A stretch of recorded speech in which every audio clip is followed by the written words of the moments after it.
जय हिंद साथियों, आपके अपने चैनल DGYCM एकेडमी पर आपका स्वागत है। साथियों, आज हम बहुत महत्वपूर्ण प्रश्नों पर बात करने वाले हैं जो कि परीक्षा की दृष्टि से बहुत ही महत्वपूर्ण होने वाले हैं। द्विघात समीकरण पर आधारित इबारती प्रश्नों को हल करने के लिए कुछ उपयोगी बिंदु। वे कौन कौन से पॉइंट हैं जो कि प्रश्न को हल करने में आपकी सहायता करेंगे। नंबर 1 यहाँ पर लिखा हुआ है, यदि कोई संख्या x है, यदि कोई संख्या x है तो उसका व्युत्क्रम 1/x होता है। जैसे हमने मान लीजिए कि माना 5, अब 5 का व्युत्क्रम का मतलब ये हुआ उल्टा, तो 5 का व्युत्क्रम क्या हो जाएगा 1/5। अगर कोई संख्या 4 लिखी है तो इसका व्युत्क्रम क्या हो जाएगा 1/4। तो व्युत्क्रम का मतलब हुआ उल्टा। तो मान लीजिए कोई संख्या हमको x दी गई है तो उसका व्युत्क्रम कितना हो जाएगा 1/x। यहाँ पर जैसा कि पॉइंट में दिया गया है, पहला पॉइंट हमारा क्लियर हो गया। दूसरा पॉइंट देखते हैं क्या लिखा है यहाँ पर, 3 क्रमागत संख्याएं क्रमशः, कोई भी 3 क्रमागत संख्याएं। यहाँ पर सम और विषम की बात नहीं कह रहा है, केवल कह रहा है 3 क्रमागत संख्याएं क्रमशः कौन कौन सी हैं। तो पहली है x, उसके बाद में x+1, उसके बाद में x+2। तो अगर सवाल में कह रहा है 3 क्रमागत संख्याएं, तो 3 क्रमागत संख्याएं कह रहा है, लेकिन सम और विषम कुछ नहीं कह रहा है, तो हम क्या मानेंगे, पहली संख्या x, दूसरी संख्या x+1, तीसरी संख्या x+2। ये भी पॉइंट हमारा क्लियर हो गया होगा। तीसरा पॉइंट देखते हैं। तीसरा पॉइंट क्या लिखा है, 3 क्रमागत सम। तो पहले सम लिखा है तो सम वाले देखते हैं। तो सम संख्याएं, अगर कोई संख्या कह रहा है कि 3 क्रमागत सम संख्याएं हैं तो उसे क्या मानेंगे, पहली संख्या हमारी क्या हो जाएगी 2x, दूसरी संख्या 2x+2, तीसरी संख्या 2x+4। अगर सवाल में कह रहा है 3 क्रमागत सम संख्याएं तो हम क्या मानेंगे 2x, 2x+2 और 2x+4। उसके बाद में अगर सवाल में कह रहा है 3 क्रमागत विषम संख्याएं, तो विषम के लिए क्या मानना है 2x+1, 2x+3 और 2x+5। तो शायद साथियों ये पॉइंट आपको समझ में आया होगा। ये बहुत इम्पॉर्टेंट पॉइंट हैं, इस पर आधारित सवाल भी आते हैं। तो साथियों और कुछ हम पॉइंट देख लेते हैं। जैसे सवाल में कहता है कभी कभी कि वर्ग करने पर, मान लीजिए हमने कहा x का वर्ग, तो x का वर्ग क्या हो जाएगा स्क्वायर।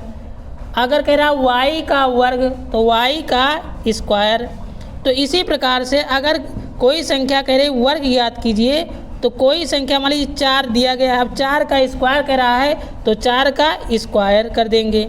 वर्ग का मतलब ये हुआ कि उसकी पावर 2 करना है, और घन का मतलब हुआ उसकी पावर 3 करना। जैसे हमने मान लिया कि 2 का घन, तो 2 का घन का मतलब क्या हुआ, पावर 3 करना है। जैसे तो अगर वर्ग कह रहा है तो वर्ग में पावर 2 करेंगे, और घन कह रहा है तो घन में पावर 3 करेंगे। तो इतना साथियों आप लोगों को समझ में आया होगा। चलिए इस पर आधारित सवाल देखते हैं। 2 क्रमागत धन सम संख्याओं के वर्गों का योग 244 है, तो संख्याएं ज्ञात कीजिए। क्या कह रहा है, 2 क्रमागत अर्थात क्रम से हैं, और कैसी संख्याएं हैं, सम संख्याएं हैं, और उनका वर्ग करके जब जोड़ा जाता है तो 244 आता है। तो उनकी संख्याएं ज्ञात करना है।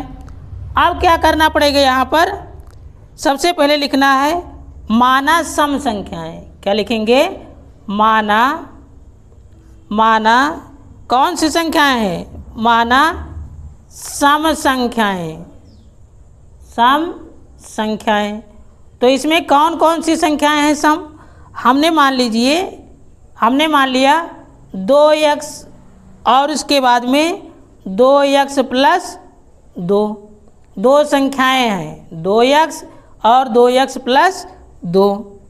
अब क्या कह रहा है कि इनका योग कर दिया जाए, 2x का होल स्क्वायर, क्योंकि वर्ग का योग कह रहा है तो वर्ग करके इनका योग करेंगे, और 2x प्लस 2 का होल स्क्वायर बराबर 244।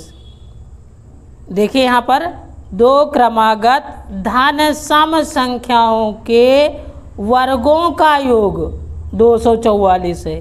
तो हमने 2 संख्याएं मान लिया क्रमागत। पहली संख्या क्या है, 2x, और दूसरी संख्या क्या है, 2x प्लस 2।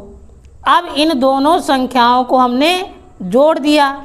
उसके बाद में क्या करा, वर्ग करके जोड़ना है। तो दोनों संख्याओं का हमने वर्ग भी कर दिया, बराबर कितना आ गया, 244। अब इसका वर्ग करेंगे तो क्या हो जाएगा, यहाँ पर 2 दूना 4 x स्क्वायर प्लस यहाँ पर कितना हो जाएगा, a प्लस बी का होल स्क्वायर का सूत्र बन जाएगा। तो इसे लिखेंगे a square plus B square plus 2 गुणे a 2x गुणे बी 2 बराबर कितना हो जाएगा, 244। यहाँ पर हम सूत्र लगा रहे हैं a प्लस बी का होल स्क्वायर। तो पहले क्या हो जाएगा, a स्क्वायर, उसके बाद में b स्क्वायर प्लस 2 हमने लिख दिया। उसके अंदर a के स्थान कितना लिखा है, 2x, तो 2x हमने लिख दिया। उसके बाद में b, तो b के स्थान पर 2 हमने लिख दिया, बराबर कितना आ रहा है, 244। अब इसको हल करेंगे तो कितना हो जाएगा, 4x स्क्वायर, उसके अंदर 2 दूना 4x स्क्वायर प्लस 2 दूना 4 प्लस इसका गुणा करेंगे 2 दूना 4, 4 दून 8x बराबर 244।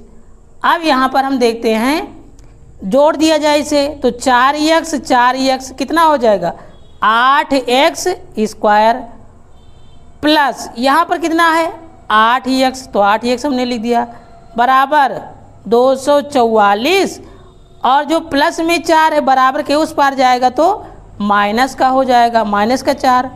तो 8x स्क्वायर प्लस 8x बराबर 244 से 4 घटाएंगे तो 240 बच जाएगा।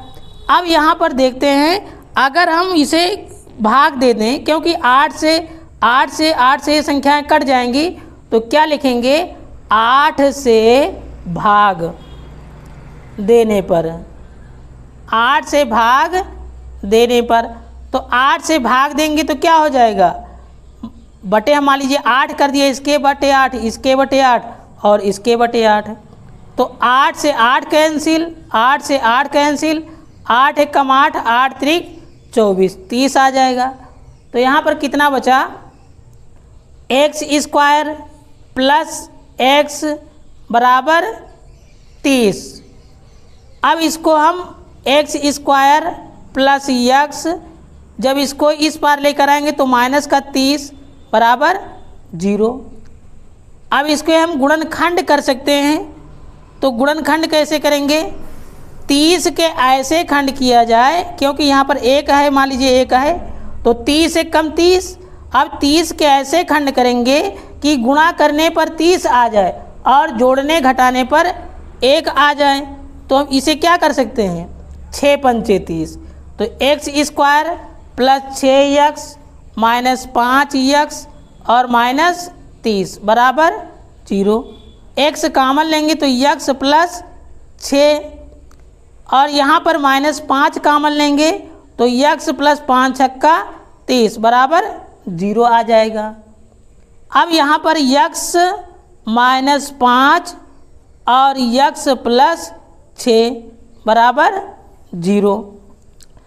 अब इसे हम देखेंगे यहाँ पर x - 5 क्या लिखेंगे, यदि x - 5 बराबर 0 तो x बराबर 5 आ जाएगा। ये पॉजिटिव आंसर है हमारा। इसमें क्या कह रहा है, x + 6 बराबर 0 तो x बराबर बराबर के उस पार लेकर जाएंगे तो -6, ये निगेटिव है, मतलब इसमें प्लस लगा है, इसमें माइनस लगा है। तो सवाल में क्या कह रहा है कि दो क्रमागत धन सम संख्याएं, तो धन सम संख्याएं ज्ञात करना है, अर्थात हमें पॉजिटिव संख्या बताना है। तो यहाँ पर क्या हो रहा है, ये ऋणात्मक है तो ये ऋणात्मक क्या हो जाएगी, अमान्य। क्या है ये, अमान्य हो जाएगी। और हमारा आंसर कौन सा होगा, यहाँ पर आंसर x बराबर 5 माना जाएगा, क्योंकि हमारा कह रहा है धनात्मक संख्या ज्ञात कीजिए, धन संख्या बतानी है, अर्थात पॉजिटिव नंबर बताना है हमको। तो यहाँ पर अब हमको संख्याएं ज्ञात करना है, तो संख्याएं ज्ञात करने के लिए क्या करेंगे, अब यहाँ पर कौन कौन सी संख्याएं हमारे पास हैं। पहली संख्या है 2x और दूसरी संख्या कितनी है 2x + 2। तो अब हमारे पास में x का मान कितना आया है 5।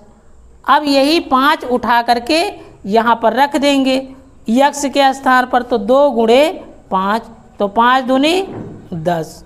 उसके बाद में यहाँ पर 2 × 5 + 2 तो 5 दूनी 10 + 2 तो कितना हो जाएगा 12। तो क्या लिखेंगे, अतः धन सम संख्याएं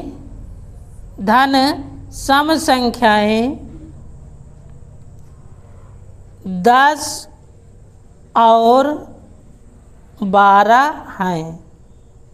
अतः धन सम संख्याएं 10 और 12 हैं। तो ये आज का मेरा सवाल था साथियों। ये वीडियो आपको कैसा लगा कमेंट करके ज़रूर बताइए, और आप लोग वीडियो को लाइक कीजिए, चैनल को सब्सक्राइब कीजिए। आपका बहुत बहुत धन्यवाद।